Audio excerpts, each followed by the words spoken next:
आप क्या करें, आश्रम में आ जाइए, आश्रम में प्रवेश हो जाइए। स्त्री बोली कि ना ना, हम आश्रम में नहीं आ सकते। वो आश्रम में प्रवेश हो गए। उनके पास अब क्या बदलने के लिए कपड़े नहीं थे, किसी तरह वस्त्रों का बंदोबस्त कराया जाता है। जब कुछ समय बीत गया तो जयमिनी जी बोले क्या कि बताइए क्या आपका विवाह हुआ है? देखिए काम उत्पन्न हो रहा। जब आपका मन उस पे जाता है ना, जाने के बाद आप अपने आप को नहीं हो पाते। इसके ऊपर क्या करना है? संत मुनि ऋषि क्या करते थे? मोटे मोटे एक पत्ते, सूखे पत्ते, फल का सेवन करके जीवन यापन करते थे।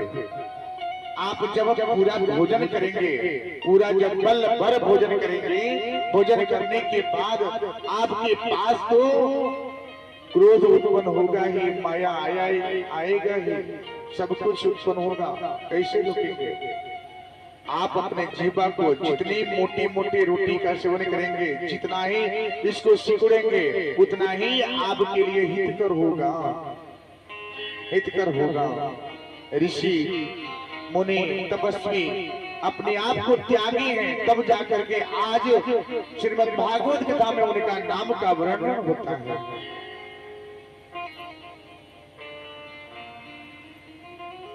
तुलसीदास जी को देखिए, उनके पास भी ये क्या था? ये माया था।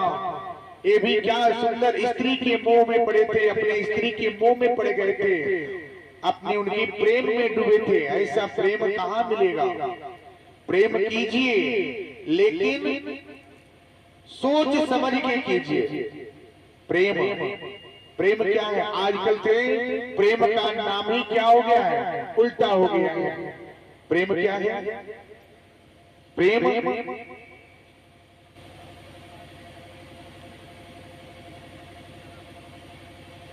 सबसे बड़ा शक्ति क्या होता है? प्रेम।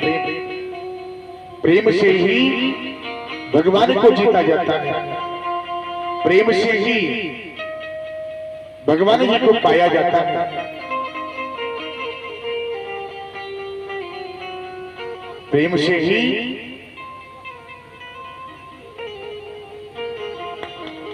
प्रेम से ही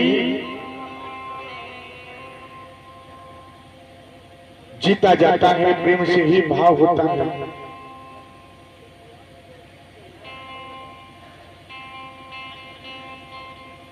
अब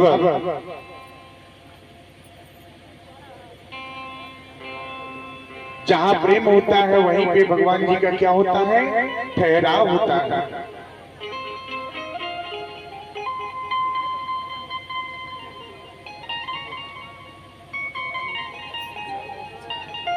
अब जयमिनी ऋषि जब देखते हैं तो इनके अंदर क्या हो गया? ये भाव उत्पन्न हो गया और बोले क्या? उन्होंने प्रश्न कर लिए क्या कि आपका विवाह हुआ है?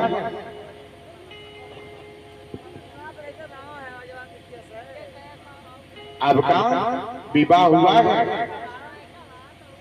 कन्या ने बोली क्या कि ना, विवाह नहीं हुआ है। ऋषि ने बोले क्यों? अब उस कन्या ने बोली क्या? मेरे पिता ने बोले हैं क्या कि जो घोड़ा बनेगा, जो अपने चेहरे पे कालिख लगाएगा और लगा करके घोड़ा बन करके हमको बैठा करके उस माता के मंदिर में लेकर के जाएगा, उसी के साथ विवाह होगा।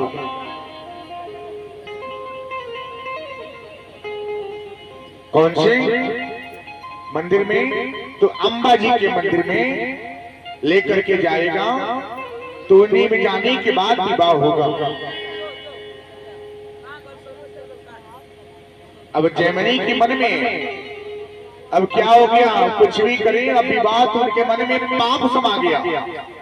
अब पाप उत्पन्न हो गया उस ऋषि के मन में। जब पाप उत्पन्न हो गया तब बोले क्या, अब कुछ भी हो, मन को जो भा गया, अब चाहे जो भी इसका परिणाम हो वो तो करेंगे। जब ऋषि के मन में ऐसी भावना उत्पन्न हो गया, अब उनको पाने के लिए, उनसे विवाह रचाने के लिए अब जैमिनी ऋषि ने अपने मुंह में कालिख लगाई और घोड़ा बन करके अम्बा जी के मंदिर तक उस स्त्री को बैठा करके लेके गए। वहां गए तो वहां पे व्यास जी का आगमन पहले से था, पहले से व्यास जी का आगमन था। अब व्यास जी ने जैमिनी से बोले क्या, आप बताइए कि वो शब्द सही था कि ये शब्द सही है। जैमिनी जी को शर्म आ गया, उन्होंने बोला कि महाराज जो आपने बोला था वही सत्य है, वही सत्य है। अब व्यास जी ने परीक्षा लेने का समय था, परीक्षा ले लिए। एक काम क्रोध मोह ऐसा है जो किसी को नहीं छोड़ा, सबको अपने बस में कर रखा है। और जिन्होंने इस काम क्रोध मोह को त्यागा है उसी का जीवन कृतार्थ हुआ।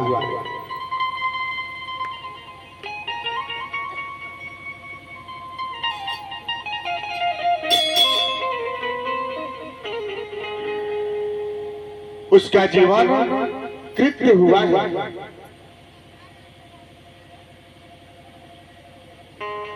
अब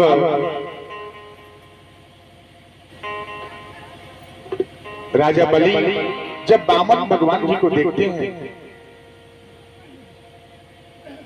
बामन भगवान जी को जब देखे, देखने के बाद उनके चरण में गिर गए, उनके चरण में गिर गए। जब चरण में गिर जाते हैं तब इन्होंने बोले क्या, इन्होंने बोले महाराज हम आपसे कुछ लेने ही आए हैं। अब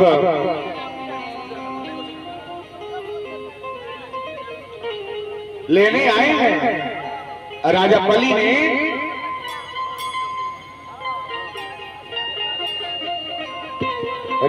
ने सभी बोले महाराज शांति बना के हम धन्य हो गए, आधे घंटा और शांति बना के बैठे।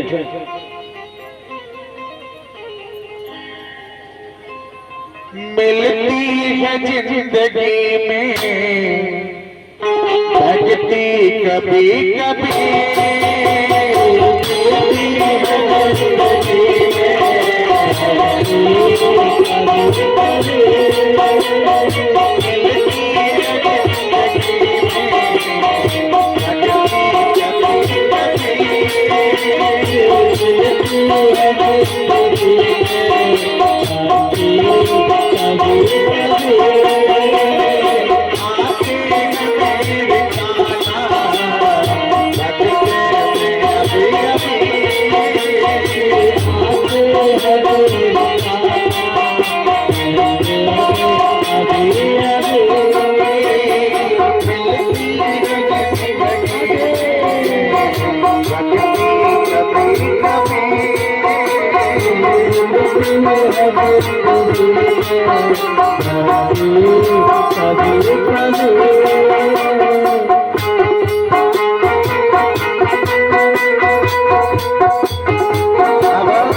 देखिए भक्ति बहुत ही भाव से आता है।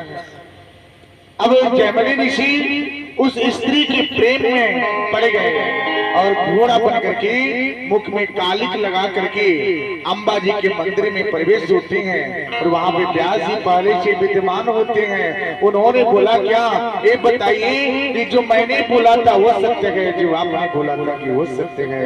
जयमनी ऋषि बोले क्या महाराज, आपकी बाणी सत्य है। अब हो गए वामन अवतार, राजा बलि के नगर में द्वार पे प्रवेश हो गए। राजा बलि दर्शन करते हैं, उनकी नैन सुख से भर जाती है और उनको अब देने की बारी आती है। राजा बलि बोलते हैं कि महाराज कुछ दिया जाए, कुछ दान देना चाहते हैं, कुछ ले लीजिए, हम अश्वमेध यज्ञ कर रहे हैं। भगवान जी बोले कि देखिए आप दान दे नहीं पाएंगे, आप भले चक्रवर्ती सम्राट हैं, अश्वमेध यज्ञ कर रहे हैं। यज्ञ अगर हुए ना, जिस नगर में यज्ञ हुई उस नगर में अगर कोई अगर एक भिक्षा एक भिक्षुक भी आवे ना तो उसको सत्कार करना चाहिए, इज्जत करना चाहिए, सम्मान देना चाहिए। अगर नगर में उस दिन जब तक आपके घर पे अगर यज्ञ चले, अनुष्ठान चले, उस नगर में उस घर की अगर पहरी भी हो, कुत्ते भी हो ना, उसका सम्मान करना चाहिए। न जाने किस रूप में भगवान जी का आगमन हो जावे, उस जग में आपके पितृ देवता का आगमन हो जावे, उस जग में आपके पूर्वज का आगमन हो जावे, उस जग में कभी देवता मुनि का आगमन होता है, जहाँ ठाकुर जी का प्रवेश होता है, जहाँ पे भगवत भगवान जी का आगमन होता है, वहाँ पे सब देवी देवताओं का आगमन होता है।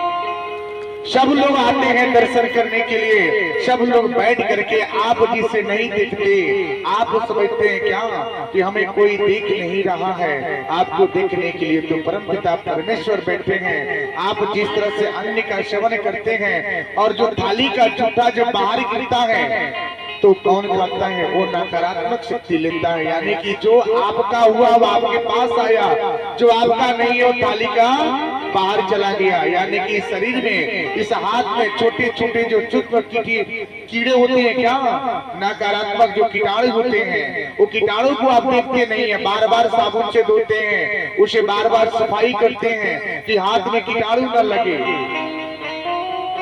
जिसको आप देखते नहीं, अपने आप को सफाई करते हैं। उसी तरह आपके इर्द गिर्द, आपके आस पास ये नकारात्मक शक्तियां होती हैं। ये नकारात्मक शक्तियां केवल आपको देखते हैं, आप उन्हें नहीं देखते। तो उसी तरह से अब राजा बलि नहीं बोले महाराज मांगिए, हम आपको दान देना चाहते हैं। उन्होंने बोला कि ना, आप यज्ञ कर रहे हैं, यज्ञ में दान देना और दान समर्पित करना सबसे बड़ा परमार्थ का कार्य होता है। भिखारी भी आवे तो उनको कुछ दे करके प्रणाम कर लीजिए कि हम इस योग्य हैं। अगर कोई गरीब ब्राह्मण भी आवे तो उनको दान दीजिए। अगर कुछ भी कोई आवे तो उस रूप में क्या करें, देवे। और जिस घर में यज्ञ अनुष्ठान चले उस घर के पांव पूज अगर आवे, उनके घर के दामाद आवे, उनके घर की बेटी आवे तो जग का परिपूर्ण हो जाता है।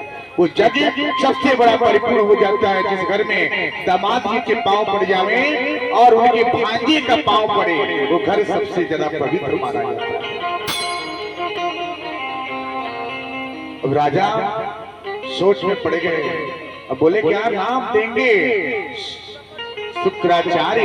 महाराज बोले महाराज आप आपा खो रहे हैं, राजा हैं, आप आपा खो रहे हैं। आप ऐसा कीजिए कि दान भी दे दीजिए और आप क्या करें, आपका कार्य भी हो जाए, दान भी हो जाए। कार्य भी हो, दान भी हो। इन्होंने बोला कि ना, अब बामन भगवान जी ने बोले कि ना, आप क्या आप जो मांगे वो ले लीजिए। राजा बलि ने बोले जो मन में आवे मांगे हम देंगे। शुक्राचार्य समझाते चले गए कि महाराज आप आपा खो रहे हैं, एक कोई साधारण ब्राह्मण नहीं है।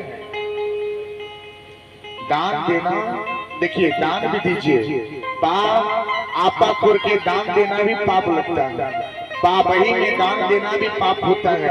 आपके पास अगर 10 रुपया है ना, तो 10 रुपया में 2 रुपया दान देंगे, वो आपका कृत्य होगा। 10 रुपया है, घर पे परवरिश करने के लिए पैसे नहीं है और ला करके 100 रुपया 101 रुपया कहीं से किसी से कर्ज लेकर दान भी दे देवे ना, वो आपका पुण्य नहीं होगा। आपके पास 10 रुपया है, उसमें से 5 रुपया दीजिए, 5 रुपया बचाइए। हम कहते हैं कि दान देने से आपको बड़े नहीं होंगे, लेकिन दान दीजिए, मना नहीं करते हैं।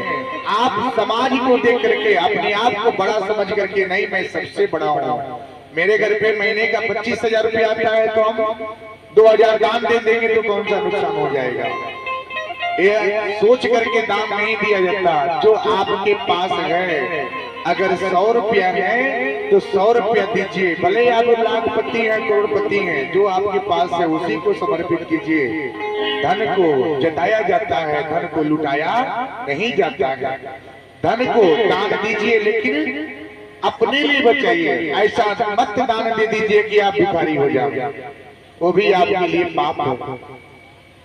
अब कोई भिखारी आ जावे, उसके बाद आपके पास क्या है, एक कोनी अगर गेहूं है तो सोचेंगे अपने परिवार की परवरिश के रखें, दया भाव आ गया, चलिए हम एक कोनी दे दिए। आपने उनको देके अपने कर्तव्य कर लिया, लेकिन पाप आपके पीछे 4 जन हैं। 4 जन का भरण पोषण कैसे चलेगा मेरी मैया? दीजिए, उसमें से भी उसका अंश दीजिए, जितना होगा उसमें दीजिए, लेकिन अपने लिए भी बचाइए। वो दान परिपूर्ण होता है, वो सबसे बड़ा दान होता है। अपने आप को रोक करके, अपने आप को बड़ा दिखा करके दान देना भी क्या है, दोष लगता है। राजा बलि चक्रवर्ती हैं, सम्राट हैं, अश्वमेध यज्ञ कर रहे हैं, लेकिन उनको अब दान देने की क्या अहंकार आ गया। भगवान जी बोले क्या कि आप दान नहीं दे पाएंगे, आप इस ब्राह्मण देवता का दान नहीं दे पाएंगे। ब्राह्मण को दान देते हैं, दान कौन पचाता है? ब्राह्मण ही पचा सकते हैं, दूसरा कोई पचाने की क्षमता नहीं है। एक विप्री ऐसा है कि जितना वो दान देंगे वो पचा सकता है, हजम कर लेगा, लेकिन उसको दोष नहीं लगेगा। ब्राह्मण का कर्तव्य होता है दान देना और दान लेना, पुण्य करना और पुण्य कराना। राजा बलि बोले क्या महाराज आप मांगे? उन्होंने भगवान जी को जिद से बोले क्या क्या देंगे आप? इस ब्राह्मण देवता को क्या दे सकते हैं? राजा बलि चुप हो गए, बोले कि जो आप मांगे मैं देने के लिए तैयार हूँ। शुक्राचार्य समझाते गए, बार बार रोक रहे हैं, फिर भी राजा बलि ने बोले क्या कि ना, भगवान जी बोले क्या कि हमको बस आपके नगर से 3 पग जमीन चाहिए, भूमि दान कर दीजिए, इसी से हम तृप्त हो जाएंगे।